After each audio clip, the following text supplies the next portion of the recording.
ओम शांति। आज की रिवाइज मुरली की डेट है 24/3/2009, 24 मार्च 2009। बाप दादा द्वारा मिले हुए खजानों को स्वयं में समाकर कार्य में लगाओ, अनुभव की अथॉरिटी बनो। बाप दादा द्वारा मिले हुए खजानों को स्वयं में समाकर कार्य में लगाओ, अनुभव की अथॉरिटी बनो। बाबा ने जो बोला है इसका मतलब ये है कि बाबा धारणा के बारे में बोल रहा है कि समाकर कार्य में लगाओ, खजानों को स्वयं में समाकर, मतलब सबसे पहले हमें उसको समझना है, अपने आप को चेक करना है, अपने आप को चेंज करना है। बाबा जो बोलता है, बाबा जो वैल्यूज़ और वर्चूज़, जो दैवी शक्तियाँ, दैवी गुण, जो हमारे निजी संस्कार है, वो जिसके बारे में बाबा बताता है, उनको अपने में समाकर, मतलब धारण करके फिर कार्य में लगाओ, मतलब औरों को धारणा करने में हेल्प करो, अनुभव की अथॉरिटी बनो। बाबा कई बार हमें अनुभवी मूर्त बनने के लिए बोलता है। अनुभवी मूर्त बनने के लिए इसीलिए बोलता है क्योंकि जब हम किसी भी बात का अनुभव लेते हैं तो हम पूरी तरह से जानते हैं कि अगर किसी बात को करना है या फिर कोई गुण धारण करना है, किसी शक्ति को यूज़ करना है, तो प्रोसीजर क्या क्या है हम अच्छी तरह से जानते हैं। हम किस किस स्थिति से जाते हैं, अंदर क्या क्या होता है, मन में क्या क्या चलता है, मन और बुद्धि में क्या क्या चलता है ना। क्योंकि इतने जन्मों से हम पूरी तरह से जो विकार है, कमियां है, कमज़ोरियां है, उनको ही यूज़ करके आए हैं। अब उनको यूज़ करना बंद करना है। फॉर एग्ज़ाम्पल, अगर हम झूठ बोलते आए हैं, जो कि हम सभी बोलते हैं, अभी तक बोलते हैं, कई बार तो ऐसे होता है कि कोई रीज़न नहीं होता है झूठ बोलने का, कोई ज़रूरत नहीं है होती है झूठ बोलने की, लेकिन फिर भी अब इनसे मैं हाँ कैसे बोलूँ, या फिर इनको मैं ये कैसे बोलूँ, इनके विरुद्ध कैसे बोलूँ, इसीलिए हम हाँ हाँ हाँ बोलते रहते हैं। तो अगर सत्य बोलना है, झूठ नहीं बोलना है, तो इसके लिए अंदर क्या क्या, मतलब द्वंद्व करना पड़ता है, किस द्वंद्व से हमें जाना पड़ता है, बाद में गिल्ट कैसे आता है, ये सब कुछ हम बहुत अच्छी तरह से जान जाते हैं। और इसका फिर फ़ायदा ये होता है कि जब हम दूसरों को बताते हैं, दूसरों से जब हम एक्सपेक्ट करते हैं, उसमें ये बहुत ज़्यादा डिफरेंस लाता है। कि हमें जब पता होता है कि ये इतना आसान नहीं है ना, हर कोई अपने अपने तरीके से काम कर रहा होता है, लेकिन ये इतना आसान नहीं है, या फिर कितना आसान है, ये जब हमें पता होता है, तब हम जब दूसरों को बताते हैं तो वो और ज़्यादा हमें आसानी होती है दूसरों को हेल्प करने में। तो अनुभव की अथॉरिटी जब हम बनते हैं, अनुभवी मूर्त जब हम बनते हैं, तो बहुत बारीकी से हम दूसरों को समझ भी सकते हैं और समझा सकते हैं। आज चारों ओर के सर्व खजाने जमा करने वाले संपन्न बच्चों को देख रहे हैं। आज चारों ओर के सर्व खजाने जमा करने वाले संपन्न बच्चों को देख रहे हैं। साथ साथ हर एक बच्चे ने कहाँ तक सर्व खजाने जमा किए हैं उसकी रिजल्ट देख रहे हैं। खजाने तो बाप दादा द्वारा बहुत अविनाशी प्राप्त हुए हैं। सबसे पहले बड़े ते बड़ा खजाना है ज्ञान धन, जिसमें मुक्ति और जीवन मुक्ति की प्राप्ति हुई है। सबसे पहले बड़े ते बड़ा खजाना है ज्ञान धन, जिससे मुक्ति और जीवन मुक्ति की प्राप्ति हुई है। बाबा जो वर्षा लेकर आया है वो है ज्ञान और शक्तियाँ। और सबसे पहले बाबा ने हमें ज्ञान दिया कि बाबा कौन है और हम कौन है, जो हम पूरी तरह से भूल चुके थे। हमें यही पता नहीं था कि ये शरीर अलग है, आत्मा अलग है, हमारा सही असली पिता कौन है, असली माता कौन है, हम पूरी तरह से भूल चुके थे।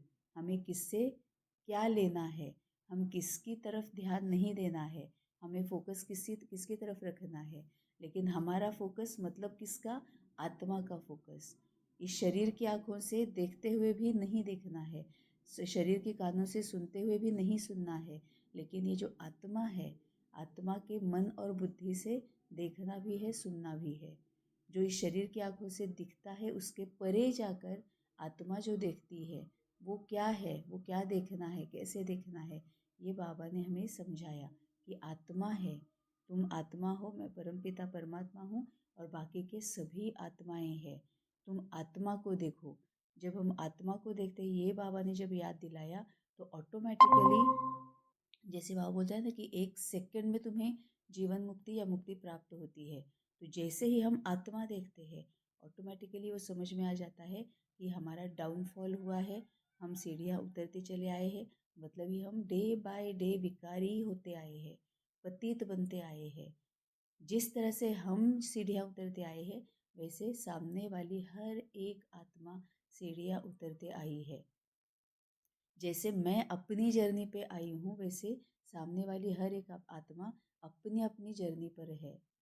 हर एक का एक्सपीरियंस अलग है, हर एक का स्वभाव संस्कार अलग है, हर एक का सोचने का तरीका अलग है ना। तो ये बाबा हमें आत्मा की जर्नी बताता है और फिर बाबा बोलता है कि अगर तुम्हें शक्तियाँ चाहिए, ज्ञान चाहिए, तुम्हें जो दुख अभी मिल रहा है उसमें से बाहर निकलना है, तो फिर तुम्हें किसके पास जाना चाहिए। जो भक्ति में हम मूर्तियों की तरफ जाते थे, जिसको बाबा बच्चों का खेल बताता है ना, उसकी तरफ जाते थे, लेकिन उससे फ़ायदा कुछ नहीं होगा।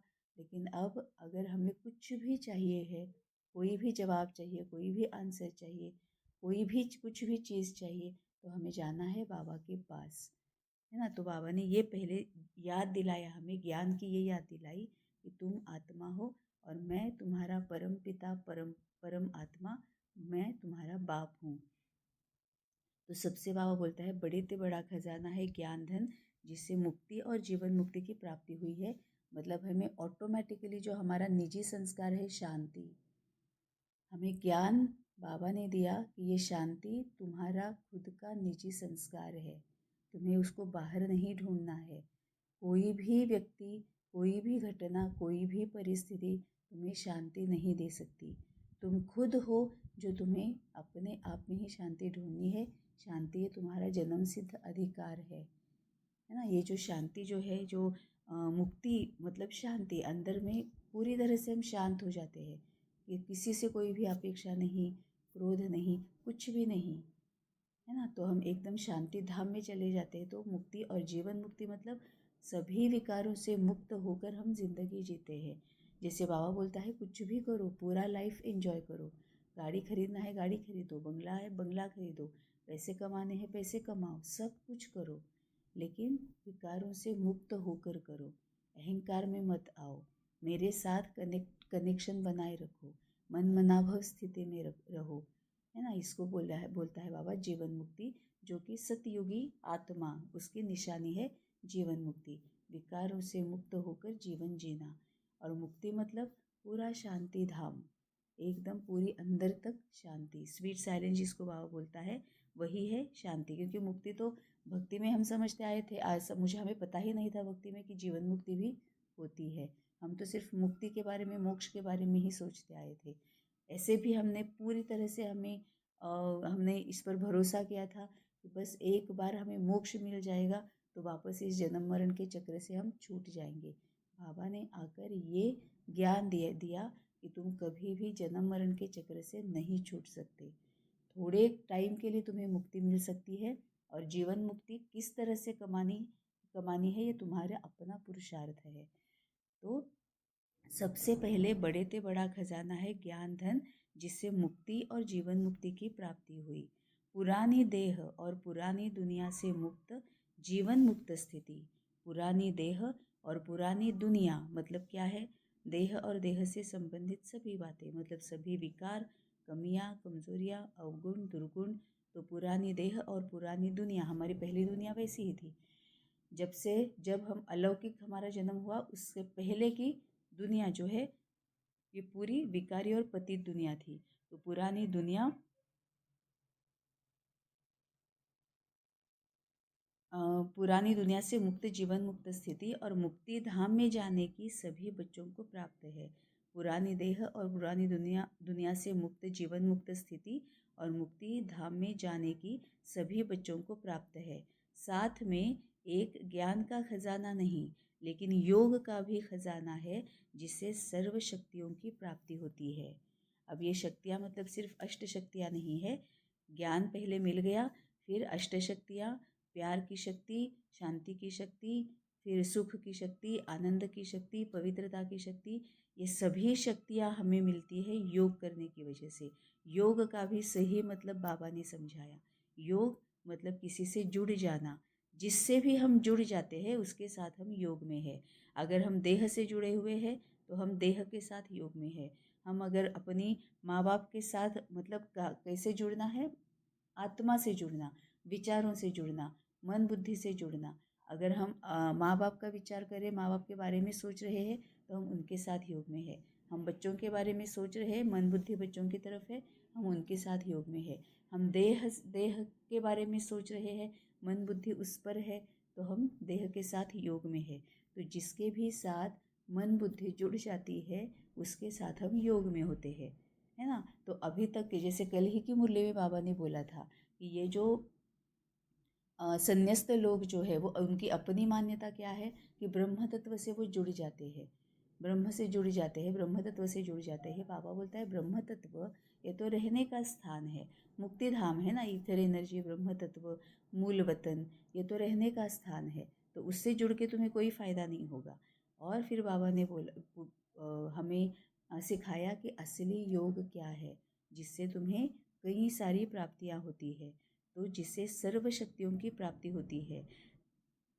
साथ साथ धारणा करने का खजाना, जिससे सर्व गुणों की प्राप्ति होती है। मतलब आज बाबा ने पूरा अच्छी तरह से बता दिया कि पुरानी देह और पुरानी दुनिया से मुक्त जीवन मुक्त स्थिति और मुक्ति धाम में जाने की सभी बच्चों को प्राप्त है। ये ज्ञान सभी बच्चों को प्राप्त है। साथ में एक ज्ञान का खजाना ही नहीं लेकिन योग का खजाना है, जिससे सर्व शक्तियों की प्राप्ति होती है। साथ साथ धारणा करने का खजाना, जिससे सर्व गुणों की प्राप्ति होती है। बाबा से जितना बाबा के समीप रहेंगे उतना बाबा के साथ मनन चिंतन विचार सागर मंथन होगा, उतना जान जाएंगे कि गुण और शक्तियाँ कौन कौन सी है, उतना फिर हम संपन्न बनते जाएंगे, है ना। जो वैल्यूज़ वर्च्यूज 16 कलाएँ जो बाबा ने बोली है उससे हम संपन्न बनते जाएंगे, तो वो है गुणों की प्राप्ति होती है। साथ साथ सेवा का खजाना, जिससे दुआओं का खजाना, खुशी का खजाना प्राप्त होता है। साथ साथ सबसे बड़े से बड़ा खजाना वर्तमान संगम युग का है, समय का है, क्योंकि सारे कल्प में यह संगम का समय अमूल्य खजाना है। बाबा से जो भी खजाने हमें मिले हैं वो बाबा ने आज अच्छी तरह से बताए हैं कि सबसे बड़े से बड़ा खजाना वर्तमान संगम युग का है, समय का है, क्योंकि सारे कल्प में यह संगम का समय अमूल्य खजाना है, क्योंकि यहाँ पर ही हम सीढ़ियाँ चढ़ने लगते हैं। इस संगम के समय का एक एक संकल्प व एक एक घड़ी बहुत अमूल्य है, क्योंकि संगम समय पर ही बाप दादा और बच्चों का मधुर मिलन होता है, और कोई भी युग में परमात्मा बाप और परमात्मा बच्चों का मिलन नहीं होता। साथ साथ संगम समय ही है जिसमें बाप दादा द्वारा सर्व खजाने प्राप्त होते हैं। खजाना जमा होने का समय संगम युग ही है, और कोई भी युग में जमा का खाता जमा करने की बैंक ही नहीं है। सिर्फ एक संगम युग है जिसमें जितना खजाना जमा करने चाहो उतना कर सकते हो। और इस संगम समय का जो महत्व है वह यही है कि एक जन्म में अनेक जन्मों के लिए खजाना जमा कर सकते हैं। इसीलिए यह छोटे से युग का बहुत महत्व है, और खजाने में भी बाप दादा द्वारा और खजाने भी बाप दादा द्वारा सभी बच्चों को प्राप्त होते हैं। बाबा ने आज संगम युग की महिमा बताई है। बाबा जो वर्षा लेकर आया है ज्ञान और शक्तियाँ, उसकी बाबा ने क्या क्या हमें प्राप्तियाँ होती है वो बाबा ने बताया है। ज्ञान, योग, धारणा और सेवा, सभी सब्जेक्ट्स के पॉइंट्स बाबा ने दिए हुए हैं। बाप सभी को देते हैं, लेकिन खजाने को जमा करने में हर एक बच्चा अपने पुरुषार्थ अनुसार करता है। मतलब यहाँ पर बाबा ने बोला है कि एक एक हमारा संकल्प जो है वो महत्वपूर्ण है। हम आज होमवर्क लेंगे, आज हम सिंसियरली चेक करेंगे कि अभी भी हमारा कितना वेस्ट, व्यर्थ और निगेटिव चलता है। साथ साथ हम ये भी चेक करेंगे कि हम दूसरों का कितना व्यर्थ और निगेटिव चलने देते हैं। कई बार ऐसे होता है कि हम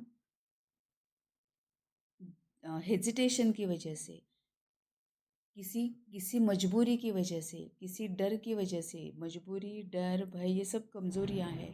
तो किसी ना किसी कमज़ोरी की वजह से दूसरों को भी व्यर्थ और निगेटिव से हम रोकते नहीं हैं, है ना। तो आज हम ये चेक करेंगे कि हम अपना खुद का कितना निगेटिव और व्यर्थ चलाते हैं और दूसरों को कितना चलाने देते हैं। तो बाप सभी को देते हैं, लेकिन खजाने को जमा करने में हर एक बच्चा अपने पुरुषार्थ अनुसार करता है। बाप देने वाला भी एक है और एक जैसा सबको देता है। कितना ब्यूटीफुल सेंटेंस है। बाप देने वाला भी एक है और एक जैसा सबको देता है, एक ही समय पर देता है। लेकिन धारण करने में क्या देखा कि बाप ने एक जैसा दिया, लेकिन धारण करने में हर एक का अपना अपना पुरुषार्थ रहा। क्योंकि खजाने को धारण करने के लिए एक तो अपने पुरुषार्थ से प्रारब्ध बना सकते हैं, दूसरा सदा स्वयं संतुष्ट रहना और सर्व को संतुष्ट करना।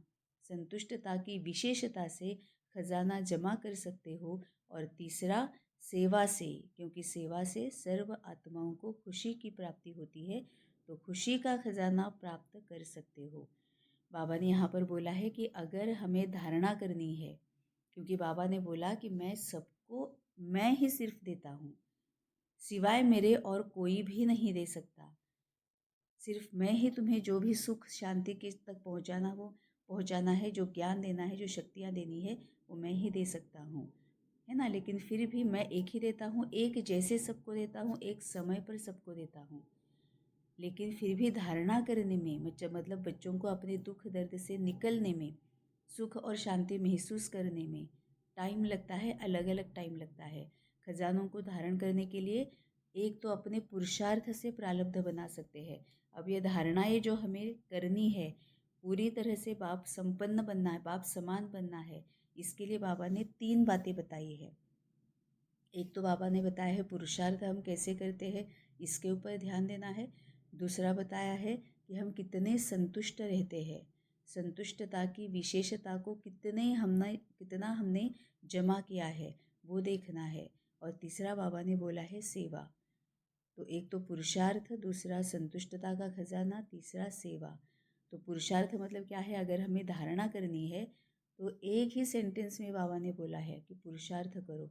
अब पुरुषार्थ करो इसका मतलब क्या है, जो भी हम पीछे विकर्म करके आए हैं, जिस जिस को दुख दर्द भय अशांति असमाधान देने के निमित्त बने हुए हैं, जिस जिस को हम गलत रास्ते पर भटकाने के निमित्त बने हैं, सबकी माफ़ी मांगो, सबको माफ़ करो। और दूसरा, रोज़ की ज़िंदगी जीते हुए हमें दैवी गुण, दैवी संस्कार, दैवी शक्तियों को ही यूज़ करो। पहले पास्ट में जब तक हम जन्म बाय जन्म लेकर आए थे, जब तक बाबा के पास नहीं आए थे, तब तक हम जिस तरह से कमियां, कमज़ोरियां, अवगुण, दुर्गुणों को यूज़ करते आए हैं, विकर्म करते आए हैं, अब वो बंद करना है। एक संकल्प तक हमें वेस्ट या व्यर्थ का नहीं करना है। तो ये बाबा ने पुरुषार्थ बोला। पुरुषार्थ मतलब पहले का जो गलत किया हुआ है उसको सेटल करना, ख़त्म करना, और दूसरा होने से रोकना, गलत करने से अपने आप को रोकना, विकर्मों को करने से अपने आप को रोकना। ये दोनों जब साथ साथ चलता है उसको बाबा पुरुषार्थ बोलता है। नहीं तो फिर होता क्या है कि पिछले वाला तो हम अमृत वेला उठकर या फिर नुमा शाम में या पूरे दिन भर में एक बार पता चल जाता है कि संगम युग है पूरा, है ना। तो पूरे दिन में हम पीछे जिसको जिसको जिसके जो जो विकर्म करके आए हैं, हम सबकी माफ़ी तो मांगते रहते हैं, लेकिन हर दिन किसी ना किसी के बारे में गलत संकल्प करते हैं, गलत बात करते हैं, गलत कर्म में आते हैं, तो फिर जहाँ पर हम हैं वहीं पर रह जाते हैं, धारणा नहीं होती है। तो धारणा के लिए बाबा ने जो सबसे इम्पोर्टेंट बात बोली है पुरुषार्थ, इसको बहुत सीरियसली लेना है।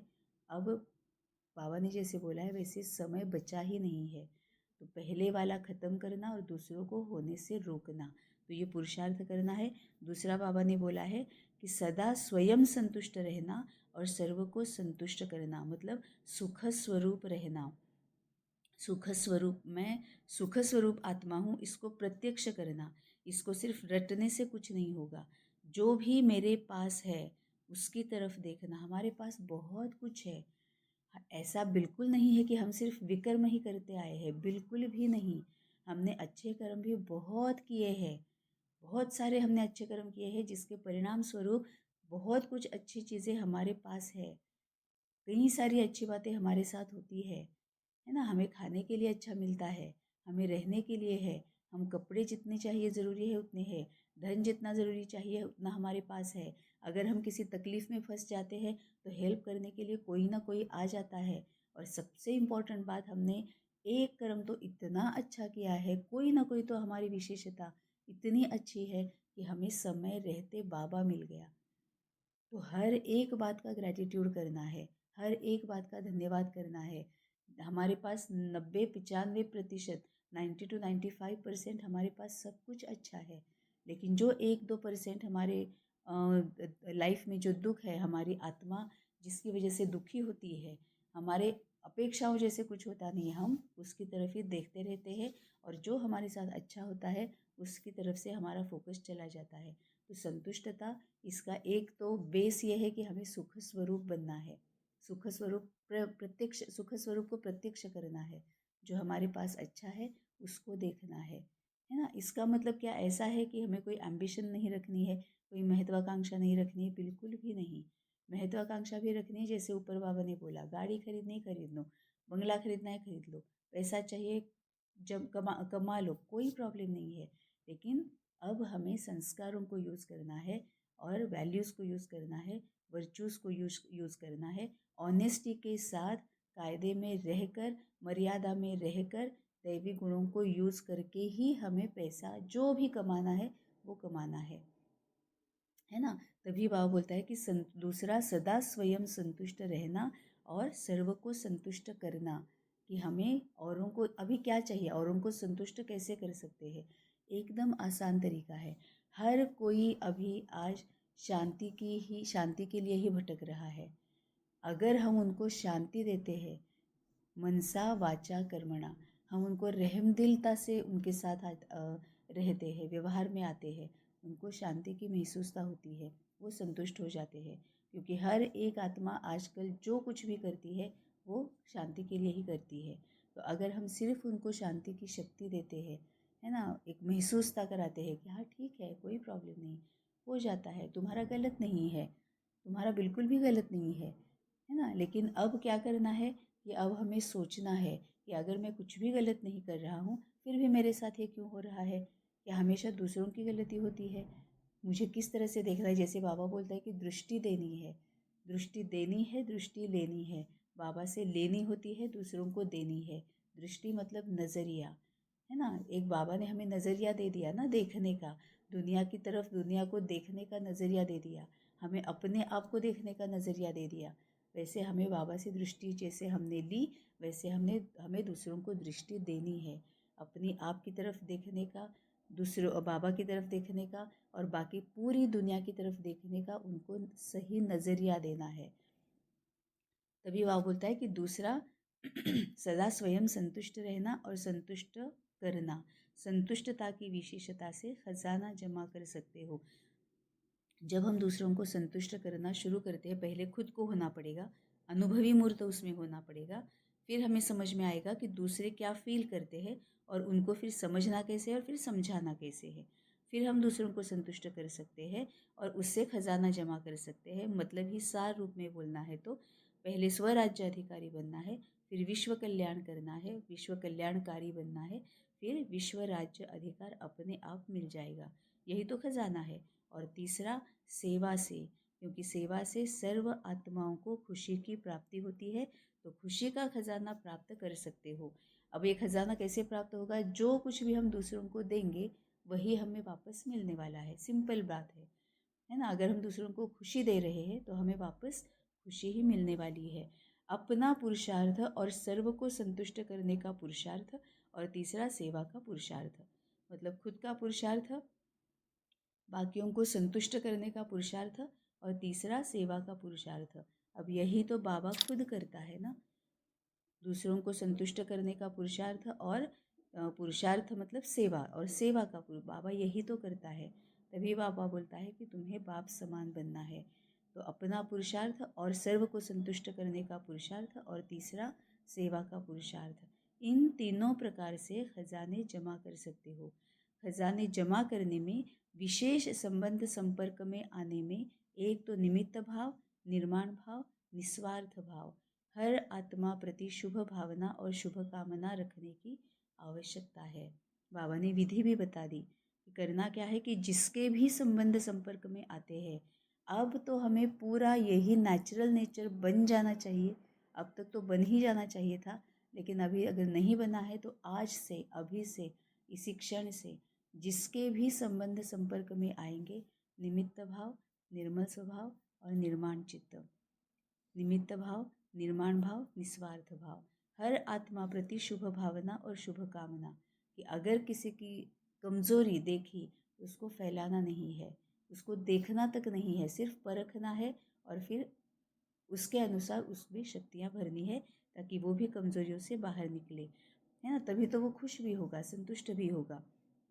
अगर सेवा में व संबंध संपर्क में यह सब है तो पुण्य का खाता और दुआओं का खाता बहुत सहज जमा कर सकते हैं। बाप दादा सबके पोता मेल देख रहे थे तो क्या देखा? चारों ओर के बच्चों में नंबरवार देखा। बाप एक है, एक ही समय पर देते हैं, लेकिन जमा करने में दो प्रकार के बच्चे देखे। एक बच्चे तो जमा हुआ खजाना खाया, जमा भी किया और खा के खत्म कर देते हैं। दूसरे खाया, जमा किया और जमा करने में अटेंशन दे के बढ़ाया भी। खजाने बढ़ाने का साधन क्या है? बढ़ाने का साधन है, जो खजाने मिले वह समय पर जो परिस्थिति आती है उस परिस्थिति अनुसार कार्य में लगाना। अब कौन कौन से खजाने बाबा ने दिए हैं? ऊपर बाबा ने पूरी लिस्ट दी है। ज्ञान है, शक्तियाँ है, पुरुषार्थ है, सेवा है, संतुष्टता है, सब कुछ बाबा ने ऊपर बोला है। ज्ञान, योग, धारणा, सेवा, टॉपिक वाइज बाबा ने ऊपर बताया है, सब्जेक्ट वाइज बाबा ने ऊपर बताया है। अब बाबा बोलता है कि अब तुम्हें, कुछ बच्चे ऐसे हैं जो खजाने लेते हैं, ख़त्म भी कर देते हैं, लेकिन खजाने बढ़ाने चाहिए, अटेंशन देकर बढ़ाना है। तो साधन क्या है? बढ़ाने का साधन है, जो खजाने मिले वह समय पर जो परिस्थिति आती है उस परिस्थिति अनुसार कार्य में लगाना। अब खजाना यूज़ किया और ख़त्म भी किया, खा लिया, इसका मतलब क्या है कि हमने बाबा से शक्तियाँ ले ली, दूसरों को शक्तियों की ज़रूरत है ये हमने परखा, उनको हमने शक्तियाँ दे दी, बस उनको उसका फ़ायदा हुआ। तो हम क्या करते हैं? वो खा कब लेते हैं? जब उसकी जिम्मेवारी है, उसका क्रेडिट हम अपने आप पर लेते हैं, ये मैंने किया, और फिर हम अपने ही इसमें कि इनको इतना फ़ायदा हुआ, इनको इतना फ़ायदा हुआ। जब हम अहंकार में आते हैं, मैंपन में आते हैं, तो इसका मतलब है हमने वो जमा किया हुआ खजाना जो था वो खाकर ख़त्म कर दिया। लेकिन बाबा बोलता है उसको बढ़ाने रहना है, अटेंशन देकर बढ़ाते रहना है। इसीलिए ऊपर बाबा ने बोला, निमित्त मात्र, निर्मल स्वभाव और निर्माण चित्त, कि जो कुछ भी मैंने दूसरों को दिया, जो कुछ भी दिया उससे उनको जो भी फ़ायदा हुआ, तो मेरा इसमें मेरा रोल क्या है? मैं सिर्फ निमित्त मात्र हूँ। कर कौन रहा है? बाबा कर रहा है ना। और वो होना ही है, क्यों? क्योंकि ये बाबा का काम है, बाबा मुझे निमित्त बनाकर करा रहा है ना। इसका मतलब ये है कि हम खजाना फिर बढ़ा रहे हैं, क्योंकि मैं और मेरेपन से हम कोसों दूर है, हमारे दिमाग में भी नहीं आ रहा है ये मैं कर रही हूँ, है ना। तो अगर हम मैंपन में आ जाते हैं तो हम खजाना खाकर ख़त्म कर रहे हैं, हम जमा नहीं कर रहे हैं। और अगर हम निमित्त मात्र, निर्मल स्वभाव और निर्माण चित्त, जो बाबा ने बोला कि आज से, अभी से, इसी क्षण से जिसके भी संबंध संपर्क में आएंगे, निमित्त मात्र, निर्मल स्वभाव और निर्माण चित्त, तो हम खजाना बढ़ाएंगे। तो बढ़ाने का साधन है, जो खजाने मिले वह समय पर जो परिस्थिति आती है उस परिस्थिति अनुसार कार्य में लगाना। जो कार्य में लगाते हैं, स्थिति द्वारा परिस्थिति को बदल सकते हैं, उसका जमा होता है। जो कार्य में लगाते हैं, स्थिति द्वारा परिस्थिति को बदल सकते हैं, उसका जमा होता है। जो कार्य में नहीं लगाते, मतलब बाबा बोलता है ना कि ज्ञान पूरा बुद्धि तक है, आत्मा में नहीं आया है। बाबा के साथ बुद्धि का स्नेह है, दिल का स्नेह नहीं है ना। तो जो कार्य में नहीं लगाते तो जमा नहीं होता। तो हर एक अपने आप से पूछो कि समय पर अपने प्रति व दूसरों के प्रति कार्य में लगाते हो? जितना कार्य में लगाएंगे उतना बढ़ता जाएगा। मतलब सिर्फ मुंह से नहीं बोलना है उसको, धारण करना है। जो भी बाबा से शक्तियाँ मिली है, ज्ञान मिला है, उसको प्रत्यक्ष करना है। जितना कार्य में लगाएंगे उतना बढ़ता जाएगा, क्योंकि कार्य में लगाने से अनुभव होता जाता है, तो अनुभव की अथॉरिटी ऐड होती जाती है।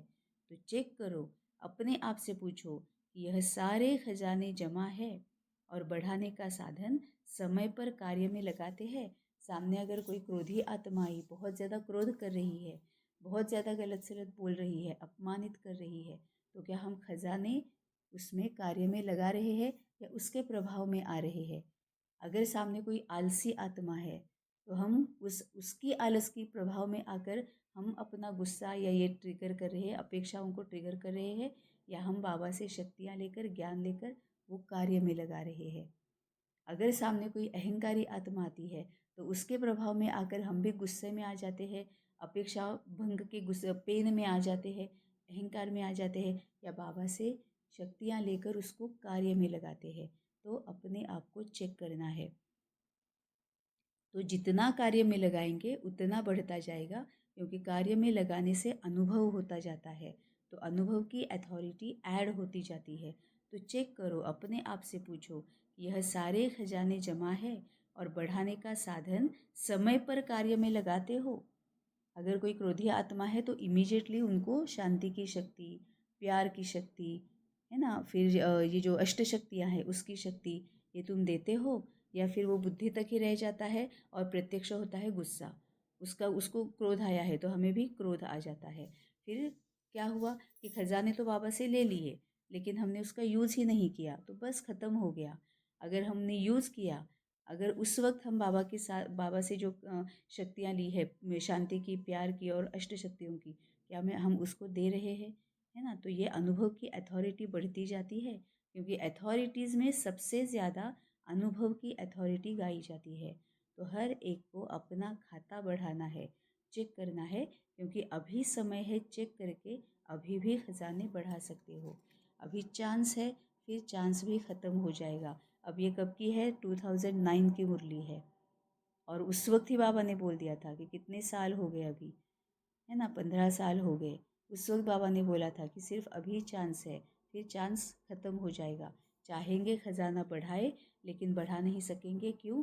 क्योंकि दिन ब दिन, डे बाय डे हमारे सामने बहुत ज़्यादा माया पावरफुल बनकर आने ही वाली है।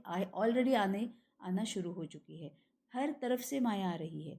युद्ध भी चल रहा है, वो ये जो एक्सीडेंट्स है, मतलब प्रकृति के जो है वही वो माया सामने आ रही है। प्रकृति के पेपर्स आ रहे हैं, शरीर के पेपर्स आ रहे हैं, नेचुरल कैलामिटी, विकार सब तरफ से आ रहा है ना। तो तभी वह बोलता है कि फिर ये चांस ही नहीं रहेगा।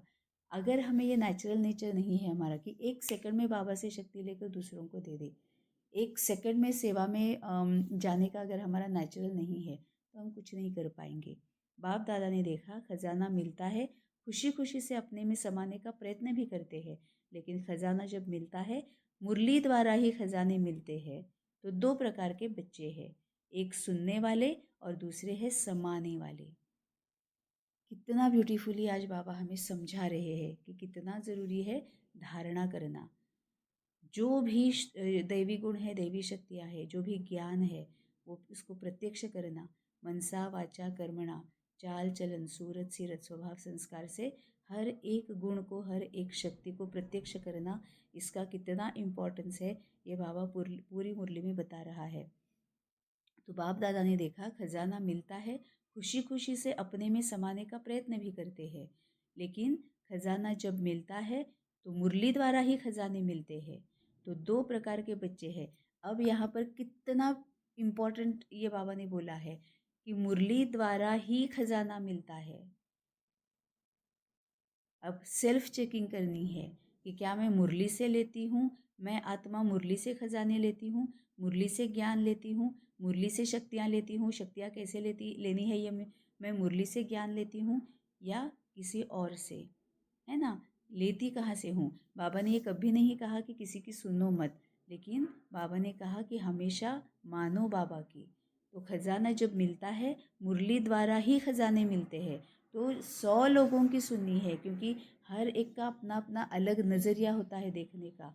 समझने का थॉट प्रोसेस हर एक की अलग अलग होती है, तो उतना हम वाइड बनते जाते हैं, उतना हम ओपन माइंडेड अगर हम रहेंगे तो कई सारे एंगल से हमें सोचने का मौका मिलता है। लेकिन वो बाबा के साथ बात करके फिर ही उसको इम्प्लीमेंट करना है। तो मुरली द्वारा ही खजाने मिलते हैं। जो दो प्रकार के बच्चे हैं, एक सुनने वाले और दूसरे हैं समाने वाले। कई बच्चे सुन के बहुत खुश होते हैं, लेकिन सुनना और समाना दोनों में बहुत फ़र्क है। समाने वाले अनुभवी बनते जाते हैं, क्योंकि समाया हुआ समय पर कार्य में लगाते खजाने को बढ़ाते रहते हैं। सुनने वाले वर्णन करते हैं, बहुत अच्छा सुनाया, बाबा ने बहुत अच्छी बात बोली, लेकिन समाने के बिना समय पर काम में नहीं ला सकते, क्योंकि समाया नहीं है, बुद्धि तक है, आत्मा में नहीं आया है, तो काम में नहीं ला सकते। तो आप सभी चेक करो, समाने वाले हैं, थोड़ा भी अगर कम होगा, भरपूर नहीं होगा, तो हलचल होगी। अब बाबा ने उसकी निशानी बताई कि अगर तुम किसी भी वजह से हलचल में आ रहे हो, तो इसका मतलब समा नहीं रहे हो, सुन रहे हो, समा नहीं रहे हो। तो आज ये हम होमवर्क लेंगे कि आज काफ़ी सारा होमवर्क है। आज बहुत ब्यूटीफुल, आज का दिन जो है ना, हम बहुत ब्यूटीफुली बिता सकते हैं। कितना कुछ आज बाबा ने दिया हुआ है कि बाबा के साथ कितनी बातें कर सकते हैं, कितना समझ सकते हैं। ये मुरली जितनी भी पढ़ेंगे ना, उतना कम रहेगा, है ना। तो आज बाबा ने ये भी बोला कि अगर तुम किसी भी वजह से, किसी भी बात से अगर हलचल में आ रहे हो, तो इसका मतलब यह है कि तुम मुरली सुन रहे हो, लेकिन समा नहीं रहे हो, है ना। थोड़ा भी अगर कम होगा, भरपूर नहीं होगा, तो हलचल होगी, लेकिन समाया हुआ फुल होगा तो हलचल नहीं होगी। तो आज चेक करेंगे कि पूरे दिन में हम कितनी बार हलचल में आते हैं, कितनी बार हम अपमानित महसूस करते हैं, कितनी बार हमें दुख महसूस होता है, कितनी बार हमें झूठ बोलने का मन करता है, कितनी बार हमें जलन महसूस होती है, कितनी बार हमें कुछ भी मैं ना करूँ, बस मैं बैठे रहूँ, आलसीपन, है ना, ये महसूस होता है। कितनी बार हम मैं करते हैं कि ये मैंने किया, ये मैंने किया, ये मेरी वजह से हुआ, ये कितनी बार हम करते हैं, है ना। कितनी बार हम सामने वाले से अपेक्षाएं करते हैं, कितनी बार हम अपने रोल में रहते हैं, अपने रोल से बाहर नहीं आते हैं, रोल में भी रह रहे हैं। कितना टाइम हम बाबा से कनेक्टेड रहते हैं, हम पूरा सेल्फ चेकिंग करेंगे कि कितनी बार हम हलचल में आते हैं। क्योंकि अगर बाबा से डिसकनेक्टेड है, हलचल में आएंगे ही आएंगे। अगर हम हलचल में आ रहे हैं, इसका मतलब डेफिनेटली हम बाबा से उतना टाइम तक डिसकनेक्टेड है ना। तो आज बाबा ने ये भी बता दिया, तो हम पूरा आज चेकिंग करेंगे पूरे दिन भर में कितनी बार हम, कितना टाइम हम हलचल में आते हैं। तो थोड़ा भी अगर कम होगा, भरपूर नहीं होगा, तो हलचल होगी, लेकिन समाया हुआ फुल होगा तो हलचल नहीं होगी। इसीलिए आज बाप दादा ने सबके खजाने चेक किया, सुनाया ना कि दो प्रकार के बच्चे हैं। अभी अपने आप को चेक करो, मैं कौन। खजाने को बढ़ाना अर्थात समय पर कार्य में लगाना। जितना कार्य में लगाते जाते उतना खजाना बढ़ता जाता है, क्योंकि जो भी खजाना है, खजाने को मालिक, जो भी खजाना है, खजाने का मालिक खजाने को कार्य में लाता है, खजाना अपने को कार्य में नहीं लाता। तो आप सभी को सर्व खजाने बाप ने वर्षे में दिए हैं, तो बाप के खजाने को अपना खजाना बनाना, यह हर एक को अपना अटेंशन देना है। क्योंकि जितना खजाना भरपूर होगा, उतना ही भरपूर अवस्था में अचल अडोल होंगे। इसका ही मतलब कल बाबा ने क्या बोला था, बालक बनकर मालिकपन का अधिकार जमाओ। मेरे पास बालक बनकर आओ, जो भी तुम्हें चाहिए वो ले लो। अब ये हम कब लेंगे, जब हम बोझ जो है पूरी तरह से बाबा पर डाल देंगे। बाबा पर पूरा बोझ दे देना है, तो हमें खजाने लेने हैं और फिर यहाँ पर आके पूरे अधिकार के साथ उनको यूज़ करना है। बाप दादा यही चाहता है कि एक एक बच्चा संपन्न हो, कम नहीं हो, क्योंकि यह चांस बाप द्वारा अविनाशी खाता जमा होना, यह सिर्फ अभी हो सकता है। इसीलिए कहा हुआ भी है, अभी नहीं तो कभी नहीं। ये बाबा ने 2009 में बोला है कि अभी नहीं तो कभी नहीं, यह संगम समय के लिए ही गायन है। भविष्य में तो जो जमा किया है उसका फल प्राप्त करेंगे, लेकिन प्राप्ति का समय सिर्फ अब है। तो हर एक को अपना खाता देखना है। जिसका जितना भंडारा भरपूर है, उसके नैनों से, चलन से, चेहरे से मालूम होता है उसकी चलन और चेहरा ऐसे लगेगा जैसे खिला हुआ गुलाब का पुष्प। बाप दादा हर एक के चलन और चेहरे से देखता रहता है कि कितना हर्षित, कितना खुश मिजाज रहता है। नैनों से रूहानियत, चेहरे से मुस्कुराहट और कर्म से हर एक गुण सभी को अनुभव होता है। नैनों से रूहानियत, चेहरे से मुस्कुराहट और कर्म से हर एक गुण सभी को अनुभव होता है। तो हर एक अपने आप को चेक करे। बाप दादा की हर एक बच्चे में यही शुभ भावना है कि हर एक बच्चा अनेक आत्माओं को ऐसा खजानों से संपन्न बनावे। बाबा ने ये भी बोला कि बाबा क्या हमसे चाहता है, बाबा को हमसे कौन सी मदद चाहिए। बाप दादा की हर एक बच्चे में यही शुभ भावना है कि हर एक बच्चा अपने आत्माओं को, अनेक आत्माओं को ऐसे खजानों से संपन्न बनावे। बाबा की ये शुभ भावना है, अपेक्षा नहीं है। बाबा कभी भी विकार में नहीं आता है ना, तो बाबा अपेक्षा नहीं करता है। अब हमें भी ये समझ में आ गया होगा कि अपेक्षा करना और शुभ भावना रखना। अपेक्षा करना इसका मतलब ये है कि फिर हम उसका एनालिसिस करते रहते हैं कि मैं दे रही हूँ, अभी मिला कि नहीं मिला, उनको फ़ायदा हो रहा है कि नहीं हो रहा है, कितना हो रहा है, कब हो रहा है, कब दिखेगा, ये मेरा नाम लेते हैं कि नहीं लेते हैं, मेरी शान बढ़ रही कि नहीं है, मेरा नाम आ रहा है कि नहीं आ रहा है ना। ये सब आ जाता है जब हम अपेक्षा करते हैं। बाबा बोलता है कि ये शुभ भावना बाबा की है, तो हमें भी शुभ भावना रखनी है कि निमित्त बनकर बाबा तुम्हें ये दे रहा है और बाबा का काम है तो ये निर्माण होना ही होना है, बस फुल स्टॉप। हमारा काम ख़त्म, हमारी जिम्मेवारी ख़त्म। तो बाप दादा की हर एक बच्चे में यही शुभ भावना है कि हर एक बच्चा अनेक आत्माओं को ऐसा खजानों से संपन्न बनावे। अब बाबा ने कल बोला था कि ज़्यादातर ये गुणों से बनाना है, सिर्फ ज्ञान से नहीं। कल ही बाबा ने बोला ना कि सिर्फ ज्ञान दान देकर, ज्ञान धन का दान करके ही सिर्फ ये करना नहीं है, दूसरों को संपन्न नहीं बनाना है, अपने गुणों से भी बनाना है, क्योंकि तभी तो धारणा दिखेगी ना, तभी तो प्रत्यक्ष होगा। आज विश्व की आत्माएं सभी यही चाहती है कि कुछ ना कुछ आध्यात्मिक शक्ति मिल जाए। कितनी सही बात है ना। तभी तो इतने सारे मंदिर, मस्जिद, चर्च, गुरुद्वारे भरे पड़े हैं।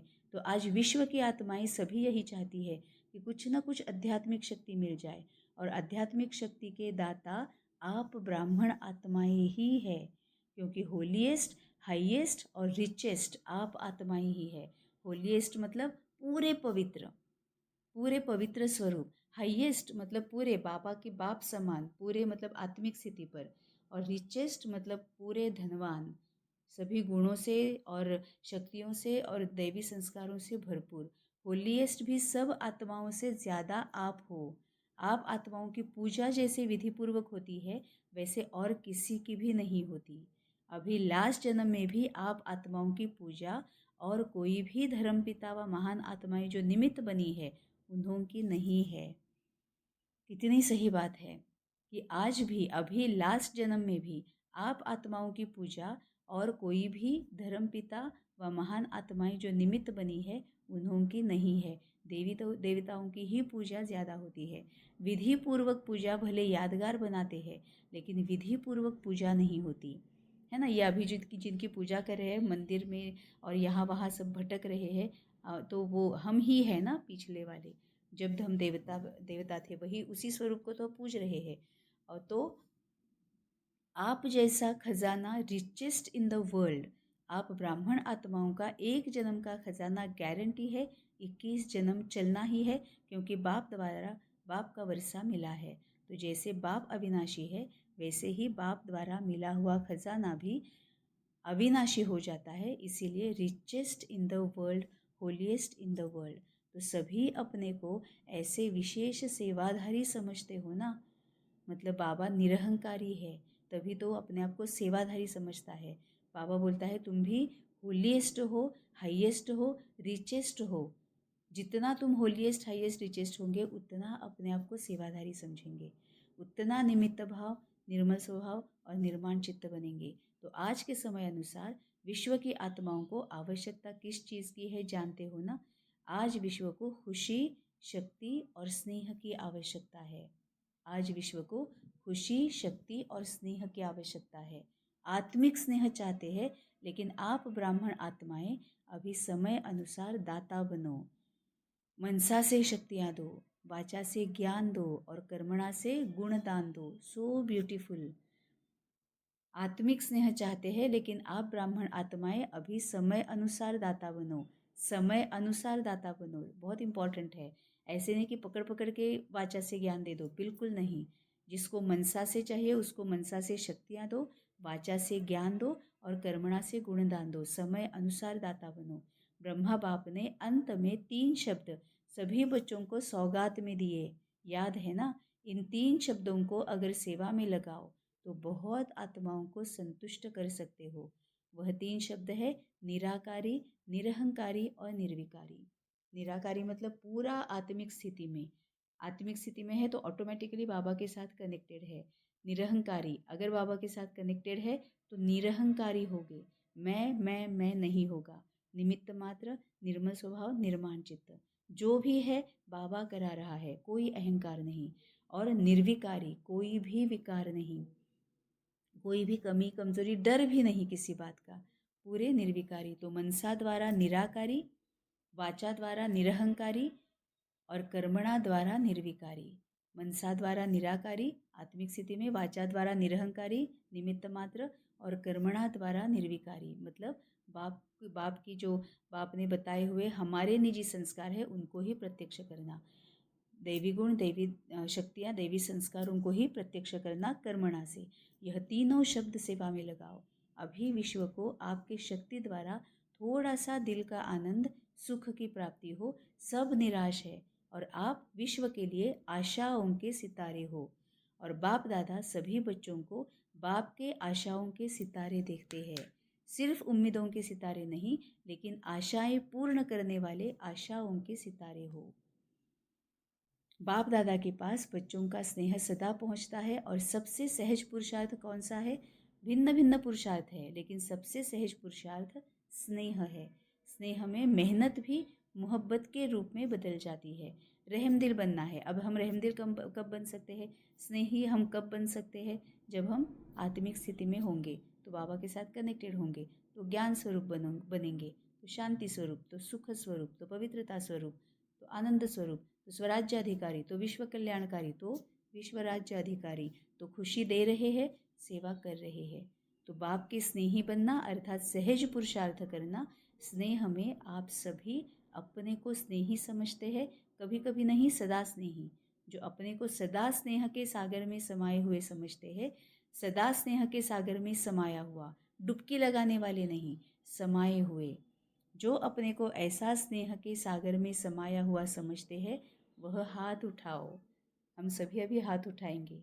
सदा, सदा शब्द को अंडरलाइन करो, हाथ उठाओ। बाप दादा हाथ को देख के खुश होते हैं, क्योंकि हिम्मत रखते हैं। हाथ उठाने वाले हिम्मत रखते हैं। अगर कुछ कम भी होगा तो याद तो आएगा कि हाथ उठाया है, क्योंकि बाप दादा का एक एक बच्चे से अति स्नेह है। क्यों? क्योंकि बाप दादा जानते हैं कि यह एक एक आत्मा अनेक बार स्नेही बनी है, अभी भी बनी है और हर कल्प यही आत्माएं स्नेही बनेंगी। नशा है, खुशी है कि हम ही हर कल्प के अधिकारी आत्माएं हैं। बाबा जो हमें निजी संस्कार बताता है, याद दिलाता है, वो तो ऐसा नहीं है कि हमें पता नहीं है, लेकिन हमने वो हमारे जो देह के संबंध से जो हमने अपने अपने अपने करके बांध के रखे हैं, उनको ही यूज़ करते हैं, है ना? ये जो रहम दिल है, एक्सेप्ट स्वीकार करने की शक्ति है, समाने की शक्ति है, लेट गो करने की शक्ति है, ये सभी को सहयोग देने की शक्ति है, ये सभी हम अपने माँ बाप, भाई बहन, बच्चे सब में यूज़ करते ही है ना। तो ऐसा नहीं कि हमें पता नहीं है, अब हमें बेहद में यूज़ करना है। हर एक आत्मा है ना? हमें ये जो देह के संबंध के बंधन जो है उनको तोड़ देना है और हर एक के लिए ये यूज़ करना है। ओम शांति।